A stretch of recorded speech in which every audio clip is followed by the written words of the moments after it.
আমরা ভাবি যে সবসময় মানে আমরা যত রেস্ট করতে পারি তত আমাদের জন্য ভালো। কিন্তু আপনি একটা জিনিস মনে রাখতে হবে, আপনি যত বেশি আরাম করবেন তত দেখবেন যে মানে আপনার বডি কাজ করা বন্ধ করে দিতেছে।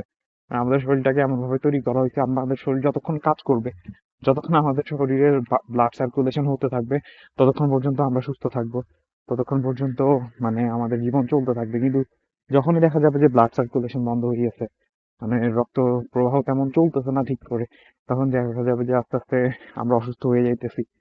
মানে আমাদের ওই মানে পুরো শরীরটা আস্তে আস্তে নিস্তেজ হয়ে যাইতেছে, যেটা আমরা কখনো কল্পনা করি না। আমাদের দাদা দাদু থেকে শুরু করে বা যত মুরব্বী আছে ওদেরকে দেখা যায় ওরা সারাক্ষণ যখন কাজ করতো, তখন দেখা যেত যে মানে ওরা এখন পর্যন্ত সুস্থ আছে।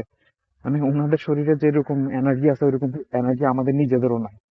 আমার দাদা 100+ এখন ওনার লাঠি লাগে না, বা আমার দাদু এখনো যে পরিমাণ সুস্থ ওই পরিমাণ মানে আমার চাচি জেঠিরা বা আমার মা ও এতটা নাই যতটা উনি আছে এখনো বর্তমানে। কারণ পরিশ্রম করছে, প্রচুর খাটছে, জায়গা সম্পত্তি আছিল, ধান আছিল, সবকিছুর পিছনে দৌড়াইছে। তো রেস্ট করলে আসলে রেস্ট দরকার আমাদের শরীরে, কিন্তু আমরা যত বেশি কাজ করতে পারবো আমাদের শরীর তত বেশি অ্যাক্টিভ থাকবে।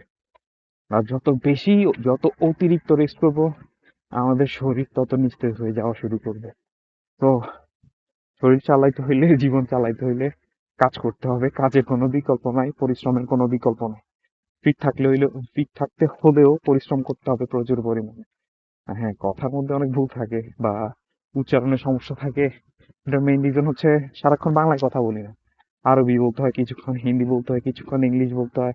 মানে আপনি কন্টিনিউয়াসলি যদি একটা ভাষা চর্চা করতে থাকেন তাহলে দেখা যাচ্ছে যে মানে আপনি ফ্লুয়েন্টলি সেই ভাষাটা বলতে পারতেছেন বা আপনি প্রপারলি কথাটা বলতে পারতেছেন। কিন্তু দেখা যাচ্ছে যে আপনার কিছুক্ষণ একটা ভাষা ব্যবহার করার পরে কিছুক্ষণ আরেকটা ভাষা ব্যবহার করতেছি।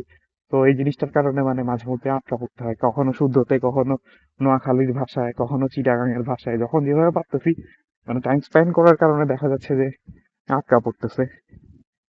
মাঝে মধ্যে ভাষায় সমস্যা হয়, এই জিনিসটা সমস্যা নেই, আস্তে আস্তে প্র্যাকটিস করতে করতে ঠিক হয়ে যাবে। তো সমস্যা নাই, ইনশাল্লাহ নেক্সট কোনো এক ওয়ার্কআউটে দেখা হবে। সকাল সকাল হাঁটতে আসলেই ভালো লাগে।